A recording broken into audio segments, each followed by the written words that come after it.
Hi everyone, আসসালামু আলাইকুম। সবাই কেমন আছেন? Welcome back to my channel.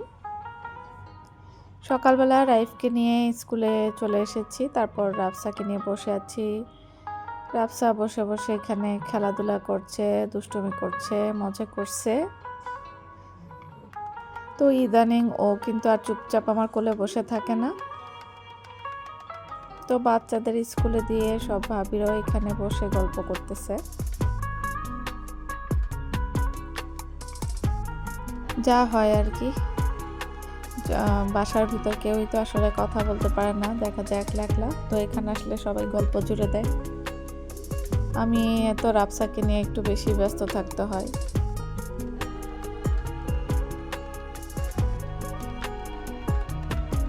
তারপর ছেলের ছুটির পর পাশেই তো ছেলের এই পছন্দের দোকান। তো এখানে থেকে সে ভেজিটেবল রোল নিয়েছে, কফি নিয়েছে, তার খুব পছন্দের এই ভেজিটেবল রোল।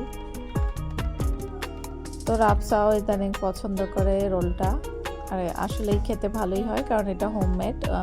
মানে যেই ভাইয়ার দোকান, সেই ভাইয়া আর তার ওয়াইফ নিজেরাই বাসায় এগুলি তৈরি করে, আর এই বিভিন্ন স্কুলে তারা সাপ্লাই দেয়। আর এখানে ইলিশ মাছ দিয়ে বেগুন আলু দিয়ে একটু ঝোল করব।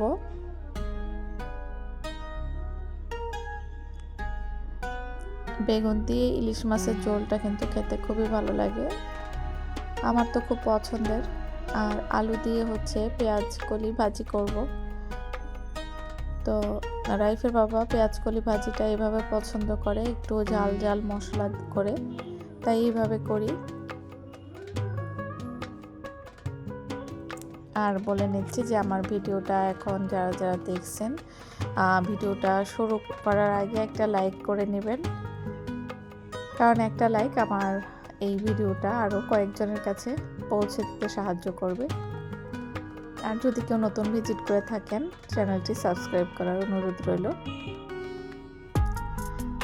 তো রাইফের এবার 1 তারিখে তো আর নতুন বই ওরা পায়নি, সরকারি যে বইটা, তো যে বইটা আসলে আমরা কিনেছি সেইটাই এখন আমি নিয়ে বসলাম।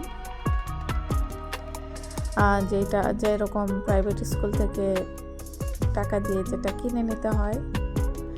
তো সন্ধ্যার দিকে একটু চা বসালাম, চা খেতে খেতে রাইফের বই দেখব। আসলে বই রাইফের, তবে এক্সাইটমেন্ট কাজ করছে আমার মধ্যেই, কারণ আমাদের সময় যারা সবাই আসলে এটা বুঝবেন যে আমরা কিন্তু যেদিন নতুন বই দিত বা যখন নতুন ক্লাসে উঠতাম, কবে নতুন বই পাবো সেই অপেক্ষা করতাম, আর আমাদের মধ্যে অনেক একটা আনন্দ কাজ করতো। যদিও এখনকার বাচ্চাদের মধ্যে এই জিনিসটা একদম নাই বললেই চলে, কারণ তারা সারা বছরই কিন্তু কম বেশি নতুন বই পেয়ে থাকে, যেটা আমরা কিন্তু মানে গল্পের বই বলুন আর যেটাই বলুন, আমরা কিন্তু আসলে বছর শেষে সেই সরকারি বই ওইগুলি আসলে আমাদের নতুন বই ছিল, বা যদি কিনেও নিতাম সেটা খুবই কম। কিন্তু এখনকার বাচ্চাদের তো আমরা যখন যেটা দেখি, যেই টাইপের বই দেখি নতুন নতুন বের হয়, সব রকম বই সারা বছরই কিন্তু টুকটাক কিনে দিই। তো রাইফের তো আর অত এক্সাইটমেন্ট নেই, তাই আমি বসে পড়লাম দেখার জন্য, যেহেতু আমি রাইফকে পড়াবো। তো প্লে আর নার্সারির বইয়ের মধ্যে খুব একটা পার্থক্য ছিল না, প্রায় একই বলা চলে। জাস্ট যেটা করে এইসব কিন্ডারগার্টেনগুলো নিজেদের বিজনেসের জন্য অ্যাকচুয়ালি এই বইগুলি বিক্রি করে, না তো কিন্তু প্লের বইটি হয়ে যায়। তাছাড়া এই বইতে খুব একটা কিন্তু তারা বইয়ের পড়া থেকে খুব বেশি কিন্তু তারা পড়ায় না, নিজেরা আবার আলাদা করে শিট তৈরি করে প্রত্যেকটা সেমিস্টারে ওটা আলাদা করে, মানে ওগুলি আবার ওখান থেকে আবার টাকা নেয় তারা। তো যাই হোক, এইসব কিন্ডারগার্টেন তো এইসব বিজনেসের মাধ্যমেই চলে, কিছুই করার নেই। তো তারপরও আমি বইগুলি দেখছি, যেহেতু আমার বই খুবই ভালো লাগে।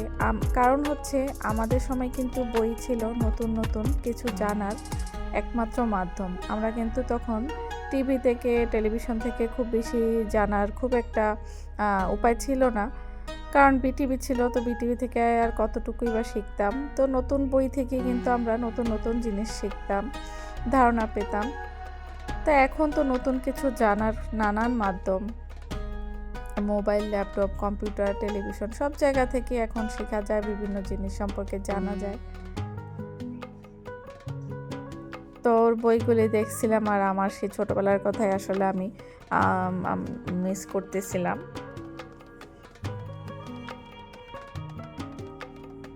তা এখনকার বইতে কিন্তু সব কিছুই দেয়া থাকে, কোশ্চেন আনসার বলা চলে। আমাদের সময় কিন্তু এগুলো আমাদের নিজেদের বের করে নিতে হতো আলাদা করে। যাই হোক, আপনাদের সাথে অনেক কথা বললাম, অনেক পুরনো কথা শেয়ার করলাম। হয়তো আমার এই কথাগুলির সাথে আপনাদেরও মিলে যাবে। এখন ছড়ার বইগুলি কত সুন্দর করে তৈরি করা হয়, প্রত্যেকটা আলাদা আলাদা ওয়ার্ড মিনিং এগুলো আলাদা করে দিয়ে দেয়া হয়। তো আমি একটু চা ঠান্ডা খাই। হয়তো অনেকেই ভাববেন চা নিয়ে আমি ভিডিও করতেছি। আসলে আমি একটু চা অতটা গরম খাই না, একদম গরম খেতে পারি না। তো সেই কারণেই চাটা আসলে ঠান্ডা করার জন্যই রেখে আমি বই দেখতেছি। তো এখন বইগুলি গুছিয়ে রাখছি। আর আমার ছেলে কিন্তু সবগুলো বই স্কুলে নিয়ে যায়। ও একটা বইও রেখে যাওয়া যায় না, সবগুলো বই ওর ব্যাগের ভিতরে রাখা লাগে, নয়তো ও কান্নাকাটি করে। তো আমাদের বিকালে আসলে আজকে খুব সিম্পল, আসলে ইদানিং দুপুরের খাবারটা অনেক পরে খাওয়া হচ্ছে। আর সেই কারণে আমাদের ঠিক চা টাইমে খুব একটা কিছু করা হয় না। দেখা যায় চা খেয়ে তারপর আমি আজানের পর গিয়ে ভারী কিছু করি আর কি, নাস্তা। কারণ রাতের খাবারটা খেতে অনেক রাত হয়ে যায়। তো 10টার দিকে একটু নাস্তা খেলে ভালো লাগে। গতকাল ওর বাবা ডিম এনেছে, আমি আজকে এখন ক্লিন করতেছি। এখন আসলে ছোটো বাচ্চা থাকলে যা হয়, যখন যা ইচ্ছা তা কিন্তু করা যায় না। তো এখন আমি ক্লিন করে নিচ্ছি এগুলি। তো আজকের ডিমগুলোতে খুব একটা ময়লা নেই, তাই শুধু পানি দিয়েই ক্লিন করে নেব।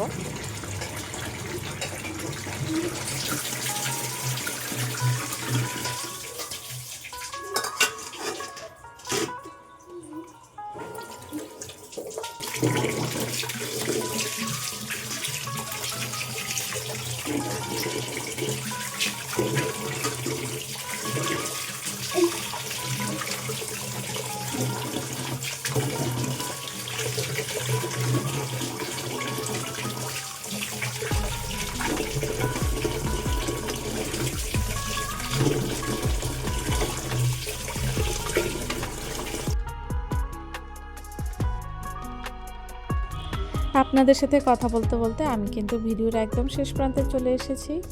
আশা রাখি আমার ভিডিওটা আপনাদের ভালো লেগেছে।